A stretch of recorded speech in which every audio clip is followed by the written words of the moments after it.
In the 21st century, a Denmark under German rule seems inconceivable.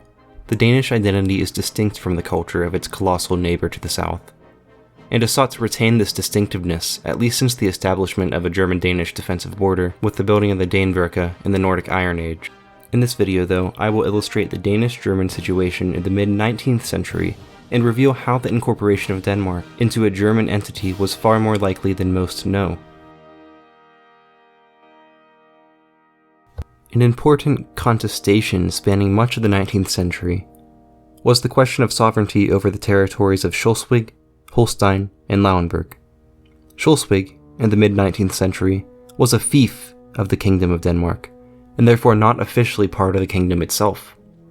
Holstein, as well as Lauenburg, were duchies inside the German Confederation that were ruled directly by the King of Denmark. Holstein had a long history of personal union with Denmark, while the tiny territory of Lauenburg, which is not even part of the Jutland Peninsula, was given to the Danish monarch by the Congress of Vienna in 1815.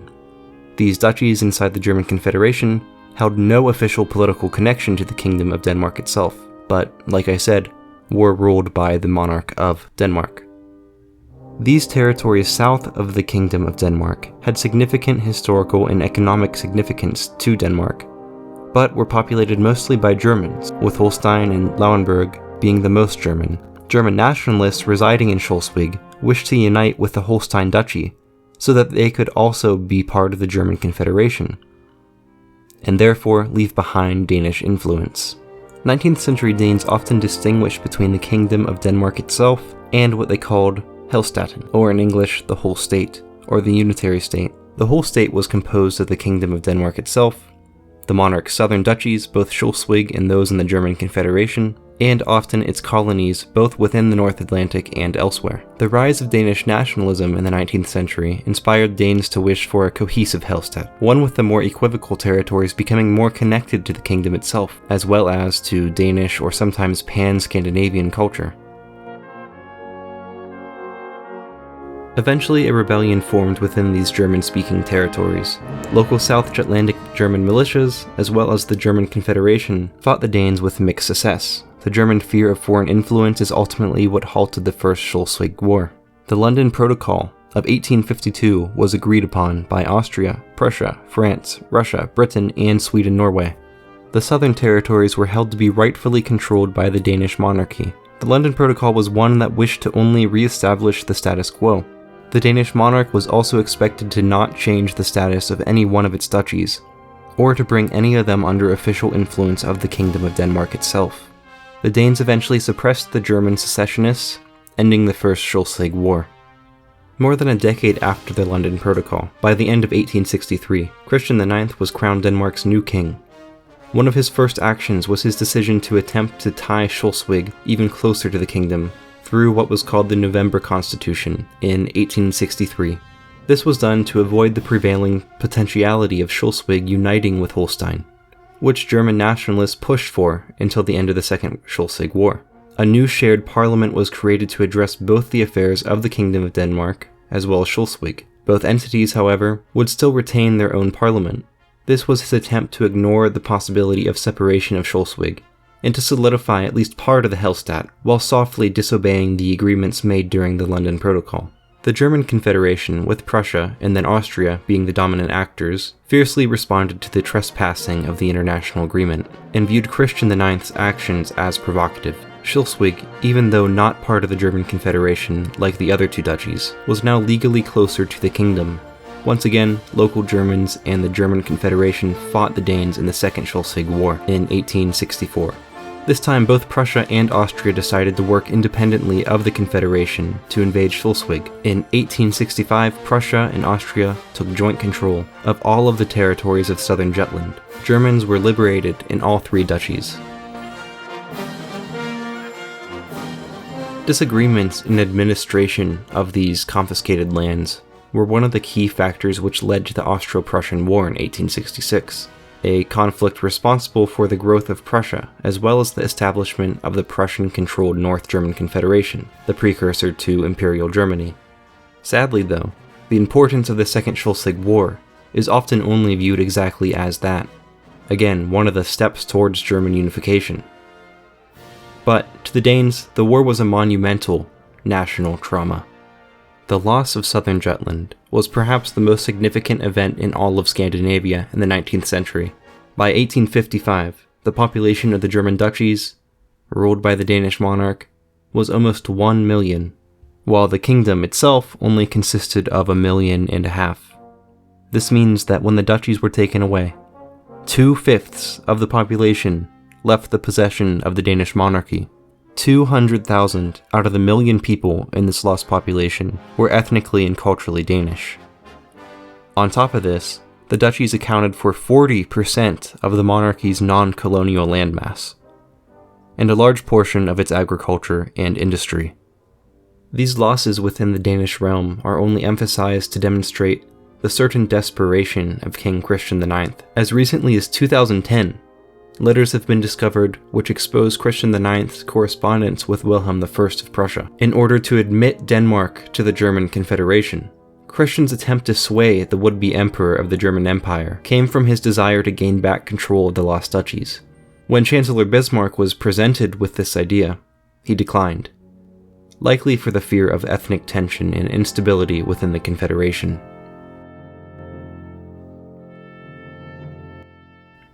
Regardless of Bismarck's decision, how was it that such a sincere proposal could have been proposed in the first place?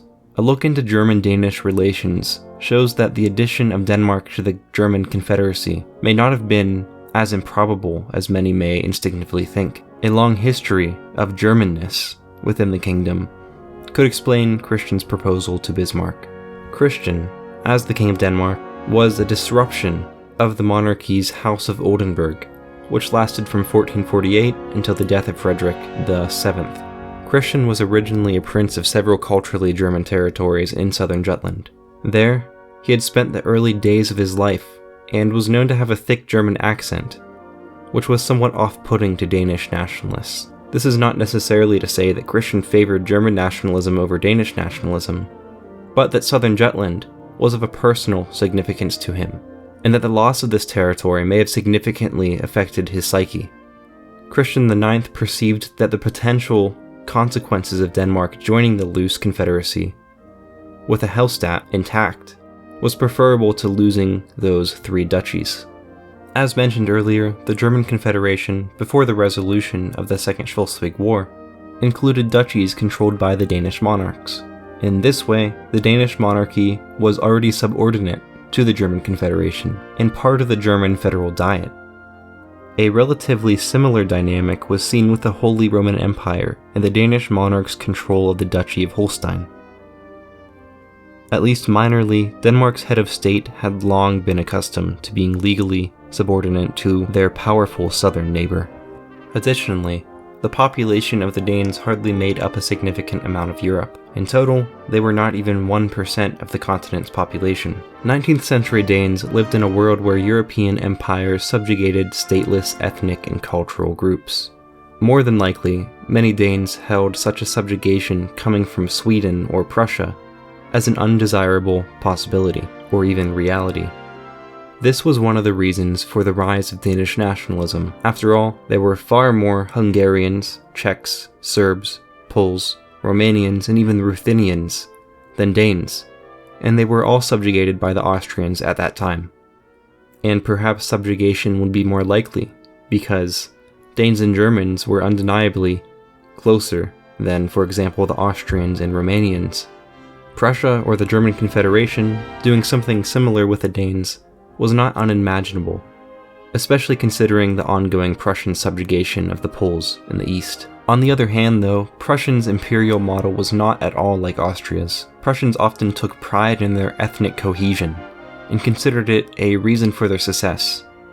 The extra responsibility of putting down Danish minority rebellions was likely the primary reason for Bismarck's rejection of the proposal. An expectation of possible Danish subjugation under German rule was solidified by the notion of German culture being superior to the Danish in a few ways. German was the primary language of the Danish royal court, as well as it was for local nobles throughout the kingdom, as it was in many northwestern European kingdoms. In Lauenburg, Holstein, and even the northern part of Schleswig, the Danish language had a lower social status, and German culture dominated clergy before the loss of the territories to Prussia and Austria. The acceptability of a German Denmark to foreign powers is difficult to decipher.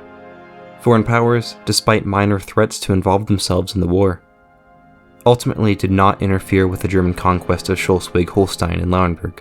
Russia and Britain were among the top states that preferred an independent Denmark, and they wanted this so that they could influence trade in the Baltic Sea. Russia had guaranteed Schleswig to Denmark in the late 18th century, but after its catastrophic defeat in the Crimean War, it hardly posed a serious threat. Britain then, interestingly, was one of the nations which pushed the most for the preservation of Denmark and the monarch's southern territories, but hardly hesitated when Prussia and Austria took them after the Second Schleswig War. And this is because Britain, as well as Russia, France, and Sweden-Norway, co-signed the London Protocol with Austria and Prussia. And there was a common recognition that Denmark ultimately broke the agreement.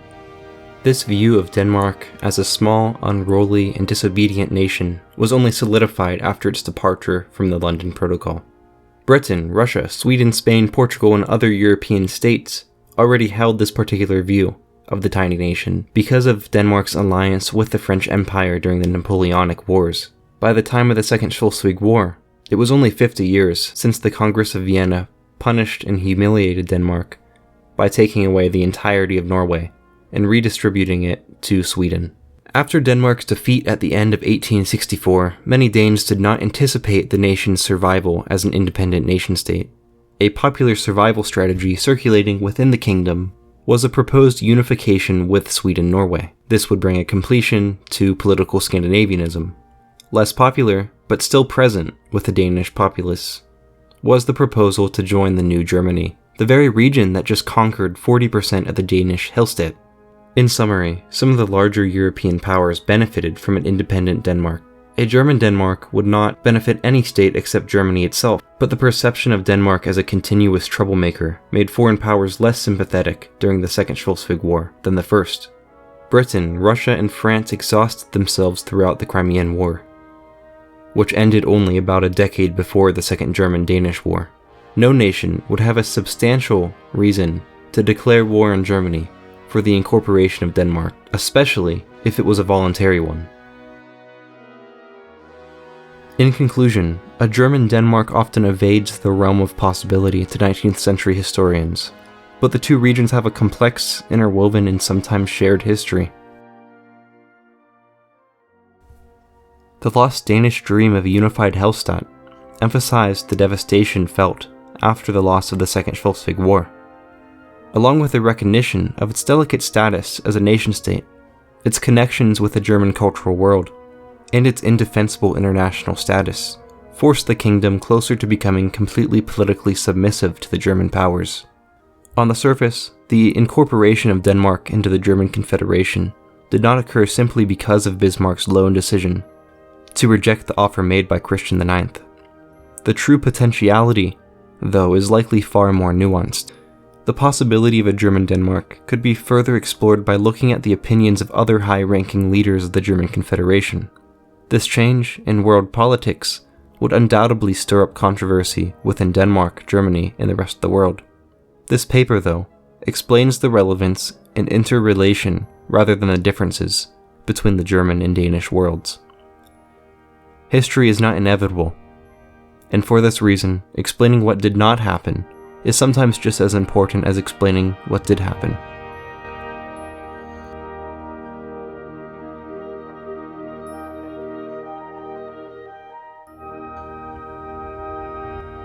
Hi everyone, if you made it this far, I'd like to thank you. I recognize that this video was sort of dry. I adapted it from an essay I wrote for school, and I tried to make it interesting. I hope you got something out of it. If you are curious about the subject, I have a bibliography in the description, and I also have a transcript of this essay in article form on medium.com, so there should be a link for that too in the description. So, if you liked this video, please feel free to like the video and subscribe.